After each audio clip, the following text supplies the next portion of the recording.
Hello, welcome to Sailing Alison. I'm Steve. So in the last video I did the first bit of replacing the standing rigging, and as I trailed, this video is all about tuning the rig. So I've done some tests already, and one of the things that I can see is that the mast is actually almost dead straight up and down. So what I need to do is I need to put some rake on that mast. I've done some calculations, and the mast is 37 feet high, which is 11.28 meters, and a 1 degree rake would mean that the mast, if I drop a line down from the bottom of that line would actually be 20 centimeters back. And when I've done that the other day, I'll show you in a bit, it's actually almost dead straight up. So obviously the mast needs to come back. So that's the first thing that I need to do.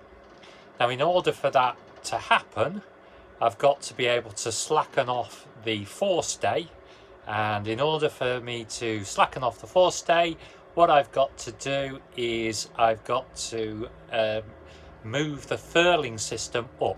And I think in order to do that, I'm going to have to take down the Genoa. So that's my first task for today. Of course, nothing's as simple as you want it to be. So it's obvious, because of the way these are attached, that I'm going to have to take this one off. And so what I've had to do is I've installed this baby stay here to stop the mast falling over. I've slackened off the back stay,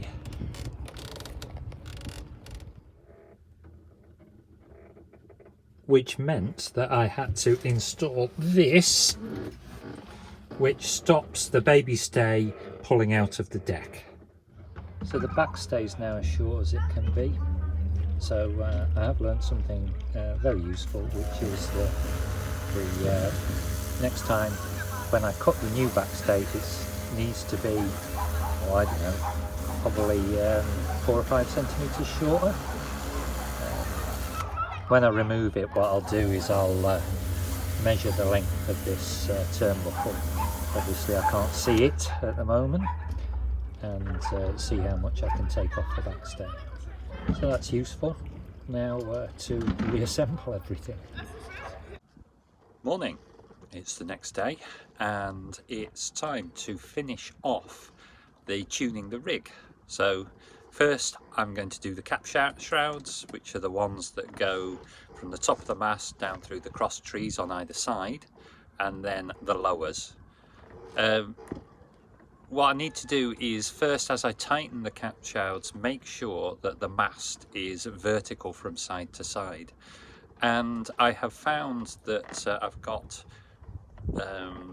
a lovely useful little app on the phone which shows me whether it gives you a level, and I've just checked, and the boat is absolutely level. So I'm going to try a new method, different method of seeing whether the mast is vertical that I saw on the Rigging Doctor's YouTube channel.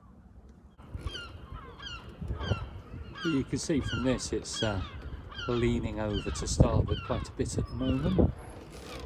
So I shall loosen off the starboard shroud and tighten up the port shroud.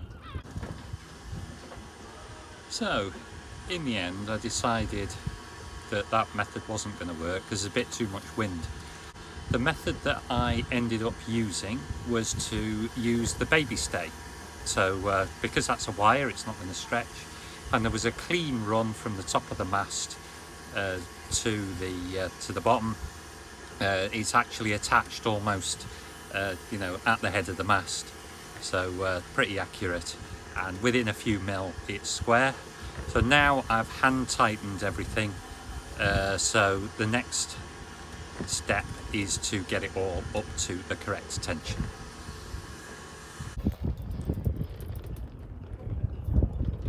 Right, So my sail guide says that if you put a rule 2 meters long, then put tension on this, it will stretch 1 millimeter for every 5% of the breaking strain. Now you're supposed to tension these 8mm ones up to 15%, but which would be 3mm. But this boat has got oversized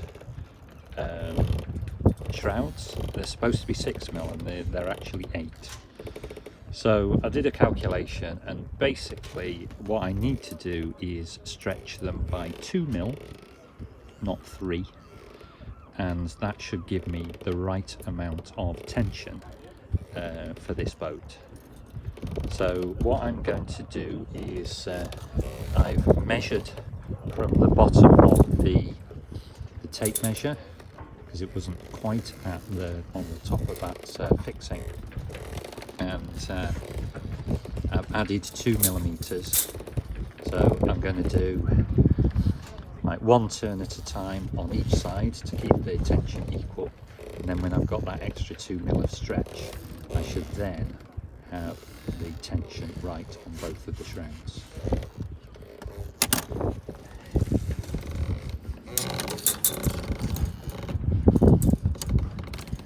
It's a bit difficult to see, but that's actually it. Next step is the forward lowers. I'm going to start by getting them both hand tight, and then do the same process of 1 turn on each side until I reach the desired tension. Now these are 7mm, so I need to do a calculation to see how much stretch I need. It's probably more like 2.5mm than 2. And that's the forward lowers done. It's 2.4mm it was in the end. Difficult to see, but that's what it is. So the rear lowers just need to be done up hand tight, and we're finished. Well, that's all done. Actually, not too bad at all. So certainly the shrouds and the lowers, the forward lowers, are a lot tighter than they were. The last step, which hopefully I'll be able to do this afternoon, is we have to go out and then apparently sail with a 20-degree angle of heel, and then check the tension on the shrouds. So it's force 4 this afternoon, so hopefully a 20-degree angle of heel with full sail should be easily achievable. Hello, it's the next day. So went out yesterday, sailed down to Filey. Took the opportunity to tune the rigging, because when I went out at first there was quite a decent breeze, probably a 4 touching 5. So went out with 1 reef in the main, but we were getting the requisite 20 degrees of lean, so I was able to test the tension of the shrouds, and that was pretty good. You know, the leeward shrouds, so the ones that should go slack, the ones that are tensioned up, so the cap shroud, which is the one that goes through the cross trees and right to the top of the mast, and the forward lower, they were still reasonably tight. The rear lowers were a little bit too slack, because they're supposed to be just hand tight, so I reckon that just another turn on the turnbuckles will sort those out. One thing that wasn't so good is that the turnbuckle on the forestay slackened right off while we were sailing, and I did a bit of research on them, because they're enclosed turnbuckles, which are also called bottle screws, and it appears that they're kind of quite notorious for doing that, and the solution is to put lots of seizing wire around. So I'm going to tighten that up today, and yeah, make sure that it's all as tight as possible. The other thing that we got done, which was very exciting, was that I got the Aries wind vane working.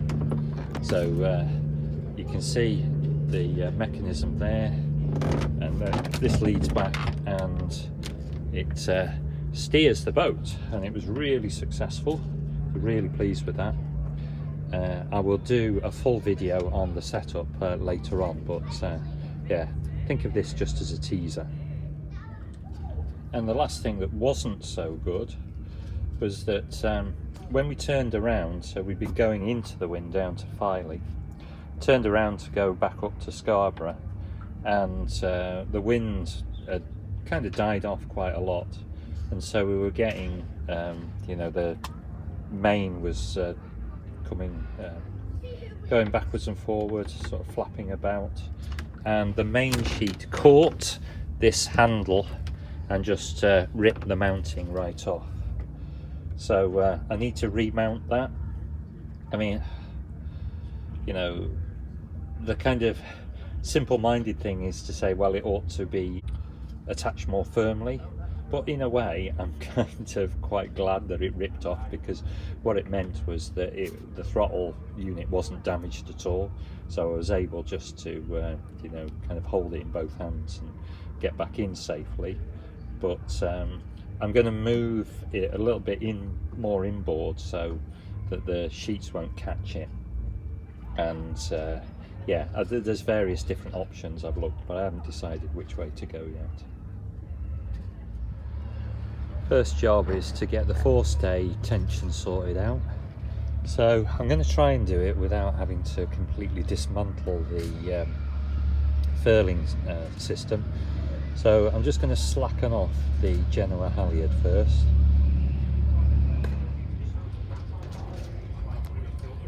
Next task is to tighten this up again, and you can see how much it has slackened off over the course of the journey. So need to get this tightened up, and I think that if I just take this one off, I'll be able to get in enough to use this steel tent peg that I found to kind of turn it round. And if I slacken off the backstay, it won't be under any tension, so it should be easy to do. Let's see how that goes.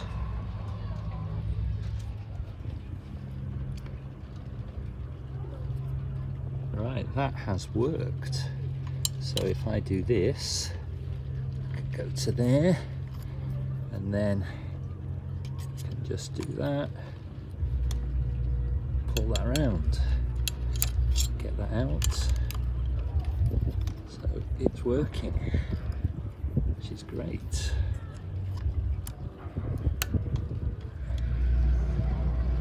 So I've got this all tightened up now and locked with seizing wire. I've no idea whether this is the best way of doing it, but I'm gonna obviously inspect before and after every sail from now on and see how that goes, but that looks all right for now. I've turned round the throttle unit on its mount, and I think that this is the right solution. So I'm going to clean all this up and glue it back in. I did debate whether I wanted to screw it into this panel here. This is just a piece of plywood. I'm not really sure, because it's going to be a lot more protected now, but I mean, if something does catch on there, then you know, I would rather it just kind of pulled out than damage the throttle unit, because I was able to you know, sort of use it by hand. It was a bit more awkward on the way in. I think another thing that I might do is put some kind of fabric over the top of here, and then you can just kind of put your hand through. That seems to me to be a really good solution for the whole thing.